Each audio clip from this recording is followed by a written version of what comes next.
আসসালামু আলাইকুম, সবাই কেমন আছেন? আশা করি আপনারা সকলেই ভালো আছেন। আমিও আলহামদুলিল্লাহ ভালো আছি। আজকে আপনাদের দেখাবো হাউস ওয়ারিংয়ে ব্যবহার হয় এমন এক কয়েল তার। এটা 2.0 আরএমের তার। এটা অগ্নি প্রতিরোধী এবং 100% তামার তার। আমরা যারা বিভিন্ন ব্র্যান্ডের তার কিনতে যে হিমশিম খাই, তারা চাইলে এই তারটি ব্যবহার করতে পারেন। এর গুণগত মান অনেক ভালো এবং হাউস ওয়ারিংয়ের ক্ষেত্রে সর্বোচ্চ 100 বছর সার্ভিস প্রদানে সক্ষম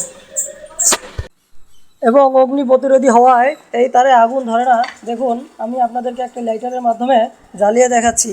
আমি একটি লাইটার নিয়ে তারের ইনসুলেশনে আগুন দিলাম, দেখবেন কি হয়। এই যে ইনসুলেশন গলে যাচ্ছে কিন্তু আগুন ধরছে না। আমি আগুনটি ছেড়ে দিলে সাথে সাথে নিভে যাচ্ছে। এর সব ধরনের সাইজ অ্যাভেলেবল রয়েছে: 1.5 আরএম, 2.0 আরএম, 4.5 আরএম এবং 3 আরএম। যদি কারো প্রয়োজন হয় যোগাযোগ করতে পারেন।